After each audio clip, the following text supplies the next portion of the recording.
11월 1일부터 우리는 다니엘 21일 기도회를 저녁 8시부터 10시까지 매일 21일 동안 우리가 기도회를 가지고 있습니다.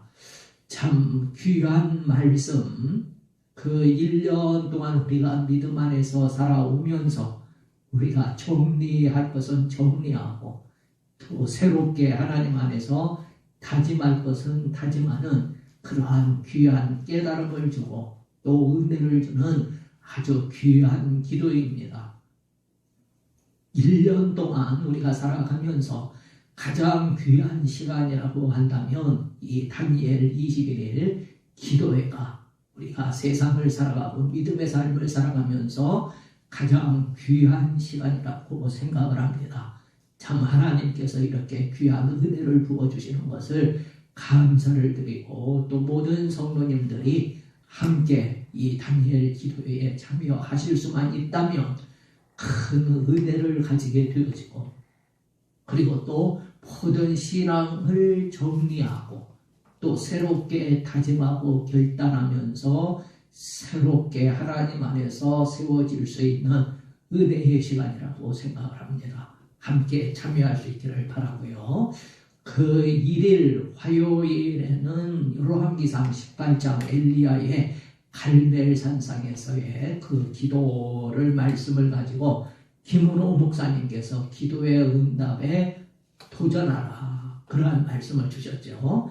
엘리야와 같이 기도의 응답에 도전하는 하나님의 사람들이 되어질 때 이전에 경험하지 못했던 새로운 세계를 경험할 수 있다는 것입니다.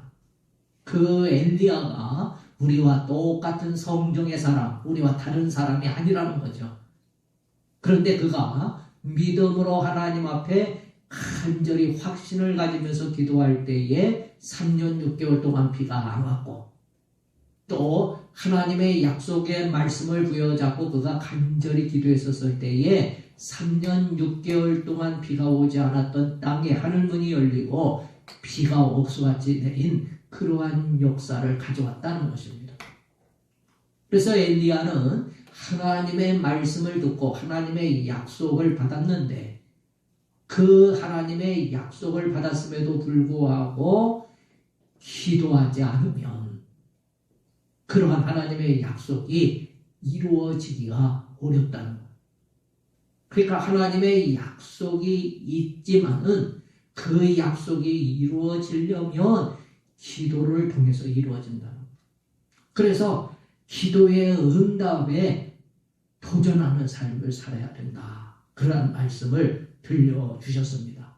그래서 믿음이 없어서 하늘문을 닫는 사람이 아니라 믿음으로 하나님의 말씀에 대한 확신을 가지고 기도의 응답에 도전하는 그러한 믿음을 가지고 하늘문을 여는 믿음의 사람으로 살아가야 된다 하는 것을 말씀을 하셨습니다. 2일 수요일에는 마태복음 25장의 말씀을 가지고 필리핀 김성재 선교사님이 여기 있는 작은 자 하나에게 라는 제목으로 말씀을 전하셨어요. 그 초등학교를 다닐 때 너무 가난해가지고 도시락을 싸가지를 못할 때가 많은데 그때 선생님이 드실 수밖에 없는 도시락을 자기 자신에게 나누어 주시는 그 선생님의 사랑을 생각하면서 자기 자신은 고아원 원장이 되어야 되겠다 이렇게 결심을 했다는 거예요.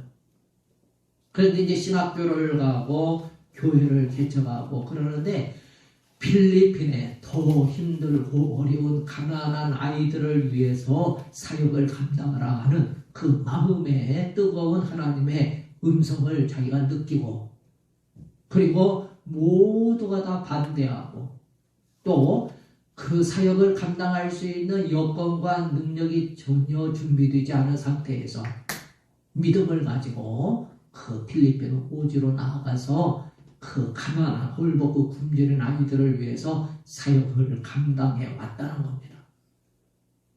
그리고 이제 2가지 암에 걸렸음에도 불구하고 그 하나님의 사역을 지금까지 감당하고 있고 그러면서 하나님께서는 자기의 암을 지금까지 지켜주셨고 그러면서 지금도 가진 것은 없지만은 그 아이들을 위해서 최선을 다해서 남은 생을 살아가고 있고, 이것이 우리가 이 땅을 살아가야 되는 인생의 목표가 되어지고 그러한 하나님 안에서 받은 사명이 되어야 된다 하는 것을 말씀을 하셨습니다.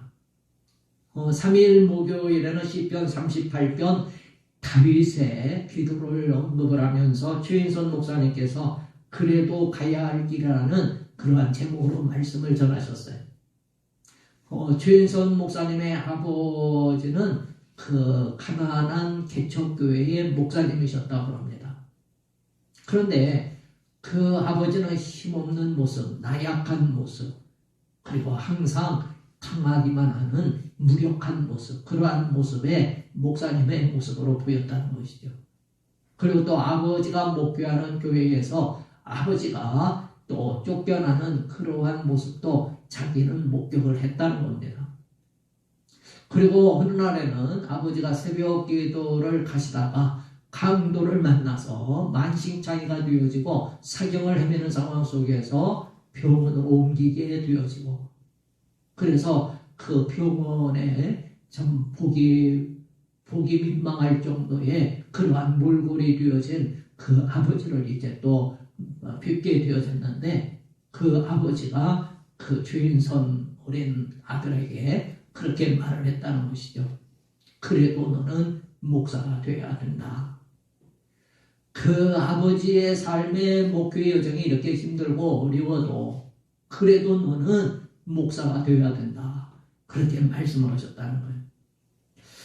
그래서 이제 결국에는 이제 신학교를 가게 되어지고 목사가 되어졌는데 개척교회를 하게 되어지고요. 그런데 교회가 2년 동안 전혀 부흥이 안 되더라는 거예요.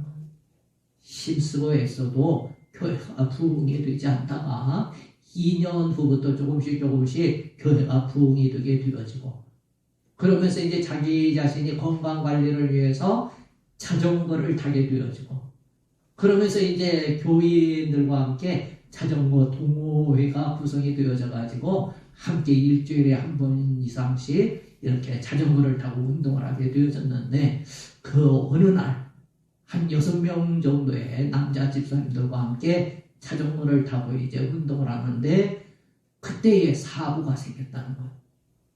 그 술 취한 그 경찰관이 모는 그 차에 그 자전거를 타고 달리던 그 집사님 남자 2분이 그 돌아가시게 되었다는 거죠. 그러한 엄청난 시련을 교회가 경험하게 되었다는 겁니다. 그런데 그러고도 주일날 그 집사님들 부인들이 교회에 와서 새가족을 돌보고 교회 학교에서 아이들을 가르치는 그 모습을 보면서 눈물을 흘렸다는 거. 그런데 이제 한 2개월쯤 지나가지고 그 부목사님 그 딸이 있었는데, 아린이라는 딸이 그 용혈성 요독 증후군 햄버거병에 걸려가지고 의식을 잃고, 그래서 하나님 앞에 간절히 병원에 가서 기도를 하고 그랬는데 그 딸아이가 살아나지 않고 죽었다는 거예요. 15개월밖에 되지 아니한 그 부목사님의 딸아이가 죽는 일이 또 교회에서 2개월 만에 생기게 되었다는 겁니다. 그 다음에 이제 또 몇 개월 지나가지고 친구 집사인 그 아들 은걸이가 목사 놀이를 할 정도로 이렇게 믿음이 좋은 아이였는데 그 아이의 온 몸에 몽이 들어가지고 백혈병 진단을 받았다는 거예요. 골수 이식까지 받았는데 8개월 만에 또 이 은걸이도 하나님의 부르심을 받았다는 겁니다. 그런데 이 은걸이를 장례를 마치고 그 주일이 돌아왔는데 그 은걸이 엄마가 아빠 엄마가 여름 성경학교에 봉사를 하는 그러한 모습을 봤다는 거예요. 6개월 정도의 이러한 사건들이 교회에 생기게 되었다는 거. 자, 정말 6개월 만에 두 집사님이 돌아가시고 부목사님 딸이 죽고 그 다음에 은거리가 죽고 이러한 일들이 생긴 교회, 그것도 작은 교회, 그 교회에 닥친 그러한 사건들을 경험을 하면서 정말 목표라는 것이 무엇인가, 인생이라는 것이 무엇인가를 많이 고민하게 되었다. 그 주인선 목사님의 간증을 들으면서 우리 복된 교회는 지금까지 그런 일들이 한 20년이 됩니다만 그런 일들이 별로 없었던 것 같아요. 참 하나님의 긍휼과 자비의 은혜라고 생각을 하고, 우리 복된 교회가 뭐 하나님 앞에서 선하고 대단해가지고 그러한 시련과 역경이 없었다고 생각지는 않습니다. 단지 저와 복된 교회 성도들이 그런 시련을 감당할 만한 믿음이 없기 때문에 하나님께서 은혜를 베풀어 주셨다고 생각합니다. 만약에 집사님 두 분이 목사와 함께 운동을 하다가 돌아가셨고, 또 부목사님 딸이 죽었고, 또 목사님 친구 집사의 그 아들이 또 죽고, 과연 그랬을 때 그 다음 주일날 교회의 모습은 어떤 모습일까? 복된 교회의 믿음은 그 최인선 목사님의 교회의 모습의 믿음과는 비교가 되지 못할 수도 있을 수도 있죠. 그만한 믿음이 되지 못하기 때문에 목사도 그렇고 성도들도 그렇고, 그래서 우리에게 별일 없는 그러한 은혜의 삶이 주어진 것이지, 우리가 잘나서 대단해서 우리 복된 교회는 그런 일이 없었다, 저는 그렇게 생각지 않습니다. 그리고 그 교회는 문제가 많아가지고 그런 일이 생겼다, 그렇게 생각지 않아요. 그 사건들을 통해서 하나님은 교회를 세우시고 성도들을 세워가시는 은혜를 부어주실 만한 믿음이 있기 때문에 그러한 교회는 그런 일들이 생길 수 있고 감당할 수 있다고 생각을 하죠. 그래서 정말 별일 없는 그러한 교회, 별일 없는 일을 우리가 은혜 가운데 살아갈 때 우리의 잘남이 아니라 우리의 믿음 없음을 하나님 앞에 우리가 고백할 수 있어야 된다는 것이죠. 제럴드 시처 박사의 하나님 앞에서 울다라는 책에 그 제럴드 시처 박사가 운전을 하다가 음주운전자의 차에 자기 아내와 어머니와 딸이 죽었습니다. 목사님의 사모와 어머니와 딸이 음주운전자의 차에 돌아가셨습니다. 이런 일이 생길 수 있다는 건 우리가 생각하기가 쉽지가 않죠. 그런데 제럴드 시처 박사는 하나님 앞에서 울다라는 책에 그 사건을 기록을 하고 있고요. 또 그의 하나님의 뜻이라는 책에 이렇게 말을 했습니다.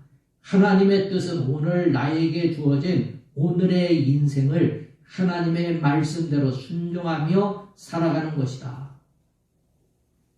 하나님의 뜻은 내가 오늘 이 일을 해야 됩니까? 안 해야 됩니까? 이쪽으로 가야 됩니까? 저쪽으로 가야 됩니까? 그것을 알려주는 것이 하나님의 뜻이 아니라, 하나님의 뜻은 오늘 나에게 주어진 어떠한 상황과 형편이라 할지라도 오늘의 인생을 하나님의 말씀대로 순종하며 살아가는 거라. 하나님의 뜻이 무엇이냐? 오늘 나에게 어떤 일이 주어지든지 그 상황 속에서 하나님의 말씀대로 하나님이 들려주시고 깨닫게 해주시고 보여주시는 대로 순종하면서 살아가는 것이 하나님의 뜻이다, 이렇게 말을 했습니다. 스탠리 하우스와 윌리엄 윌리몬의 하나님의 나그네 된 백성이라는 공저가 있는데요. 여기에 스탠리 하우스의 그 아내가 정신병에 걸린 사건을 기록을 하고 있습니다. 그런데 이 스탠리 하우스 목사님이 그렇게 이 얘기를 합니다. 나는 나와 내 아들을 지켜내기 위하여 매일같이 16km를 미친 듯이 뛰어야만 했다. 기독교인이 된다는 것은 답이 없이 사는 법을 배우는 것이다. 인생이 왜 이러냐고 나에게 묻지 마라. 나도 모른다. 그렇게 하나님의 나그네 된 백성이라는 책에 기록을 하고 있습니다. 자, 사랑하는 아내와 또 가족을 지켜내기 위해서 자기 자신은 매일 16km를 미친 듯이 달리는 것 같이 그렇게 살 수밖에 없었다는 거. 그런데 기독교인이 된다는 것은 답이 없이 사는 법을 배우는 거라. 인생을 살아가면서 기독교인으로 살아갈 때 답이 있어서 살아가는 게 아니라 갈 바를 알지 못하지만은 약속의 말씀을 부여잡고 아브라함이 살았듯이 기독교인이 된다는 것은 답이 없이 사는 법을 배우는 거라는 거예요. 인생이 왜 이러냐고 나에게 묻지 말라는 거예요. 나도 모른다는 거예요. 정말 정확한 인생에 대한 신앙의 요정에 대한 그러한 깨달음이라고 저는 생각을 합니다. 기독교인이 된다는 것은 이렇게 살면 된다, 이렇게 살면 축복을 받는다, 이렇게 살면 평안하다, 그러한 답을 얻을 수가 없다는 것. 답이 없이 사는 법을 배우는 것이 그리스도의 삶이라는 것. 인생이 왜 이러냐고 물을 수가 없다는 것. 그냥 주어진 대로 사는데 하나님의 뜻대로 살려고, 말씀대로 살려고 힘쓰고 애쓰는 것이 믿음의 사람의 믿음의 길이라는 겁니다. 그래서 우리는 그래도 가야 할 길이 믿음의 길이고 믿음의 인생이라는 것입니다. 우리가 이해할 수 없어도, 내가 원하는 대로 되지 않아도 그래도 가야 하는 믿음의 길, 사명의 길이라는 것을 말씀을 하셨습니다. 4일 금요일에는 이사야 35장 6절 말씀으로 변기숙 에일의 집 원장님이 천국에서는 사슴같이 뛰리라 하는 말씀을 전해주셨습니다. 68세가 된 변 원장은 태어날 때는 아주 우량아로 태어났는데 생후 8개월 만에 뇌염모기에 물려서 소아마비에 걸리게 되어져서 그때부터 평생을 걷지를 못하면서 68년 동안 살아왔다. 짐승 같은 모습으로 살 수밖에 없었다는 것. 목만 움직이고 전신이 움직이질 않았다는 것. 그 상황 속에서 하나님 살려주세요, 하나님께 매달리면서 기도했다는 것. 8살이 되어졌을 때부터 서서히 몸에 감각이 느껴지기 시작하더라는 것. 하나님의 기도의 응답이라고 생각했다는 것. 그러면서 6번의 대수술을 받으면서 겨우 휠체어에 앉아서 움직이는 삶을 살 수 있게 되었다는 겁니다. 그런데 그 과정 속에서 자기 자신은 자살도 많이 생각을 하고 시도를 했다는 것. 6번 정도의 자살을 시도를 했는데 마지막에 자살을 할 때에 하나님의 음성을 들었다는 것. 돌이키고 돌이키라. 왜 죽으려고 하느냐.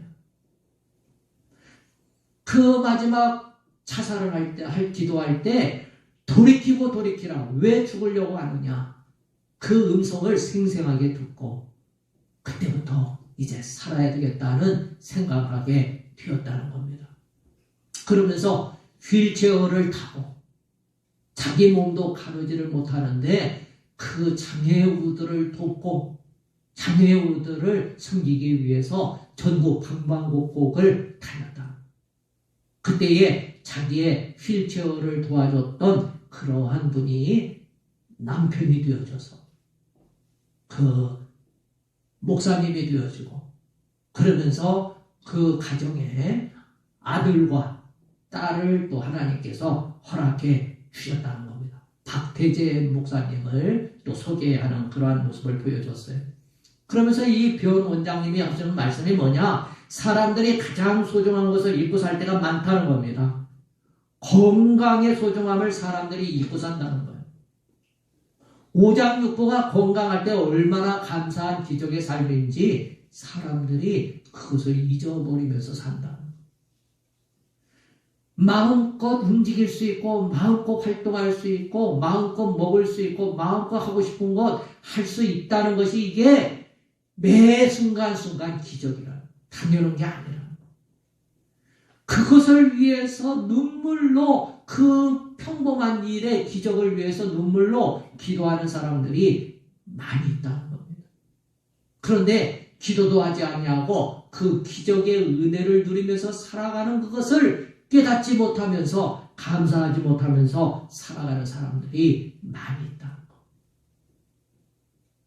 건강할 때 주일 더 많이 하고 더 봉사 많이 하고 더 선한 사용 많이 하면서 하나님 앞에 늘 감사하고 기도하면서 이웃을 섬기면서 살아가야 된다는 것을 평생 걸어보지 못한 변규석 원장이 말씀을 하셨습니다. 오늘 전도서의 말씀을 보면은 인생이 무엇이냐 하는 것을 말씀을 하고 있습니다. 인생은 해답을 알 수 없다는 것, 측량할 수 없다는 것, 우리 인생의 모든 것들을 우리가 헤아릴 수가 없다는 겁니다. 그냥 하나님이 주신 분복을 누리면서 감사하면서 기뻐하면서 선한 일에 힘쓰면서 선을 행하면서 살아가는 것이 하나님이 주신 인생이고 축복의 삶이라는 것을 말씀을 합니다. 11절부터 14절 말씀을 함께 있습니다. 하나님이 모든 것을 지으시되 때를 따라 아름답게 하셨고 또 사람들에게는 영원을 사모하는 마음을 주셨느니라. 그러나 하나님이 하시는 일의 시종을 사람으로 측량할 수 없게 하셨도다. 사람들이 사는 동안에 기뻐하며 선을 행하는 것보다 더 나은 것이 없는 줄을 내가 알았고 사람마다 먹고 마시는 것과 수고함으로 낙을 누리는 그것이 하나님의 선물인 줄도 또한 알았도다. 하나님께서 행하시는 모든 것은 영원히 있을 것이라. 그 위에 더할 수도 없고 그것에서 덜할 수도 없나니 하나님이 이같이 행하심은 사람들이 그 앞에서 경유하게 하려 하심인 줄을 내가 알았도다. 11절에서 하나님이 하시는 일의 시종을 사람으로 측량할 수 없게 하셨다. 우리의 인생이 왜 이런지 누구도 정확하게 그 해답을 말하기가 어렵다는 겁니다. 단지 주어진 인생에서 하나님의 말씀대로 기뻐하며 선을 행하면서 살아가는 것이 믿음의 사람의 인생의 길이라는 것이죠. 하나님이 이같이 행하시면 하나님을 경외하고 하나님을 인정하면서 살도록 하기 위해서 그랬다. 내가 걸을 수 있을 때, 내 마음대로 움직이고 활동할 수 있을 때, 그때가 기적의 순간이고 은혜의 순간이다. 정말 이번 21일까지 다니엘 기도회에 할 수만 있다면 만사를 제쳐놓고 함께 참여하셔서 너무도 귀한 하나님의 은혜의 말씀 앞에서 우리가 하나님을 바로 알고 인생을 바로 알고 믿음의 삶을 바로 알면서 새롭게 하나님의 은혜 가운데 나아갈 수 있는 축복의 시간을 허락받을 수 있는 성도들이 되시기를 주님의 이름으로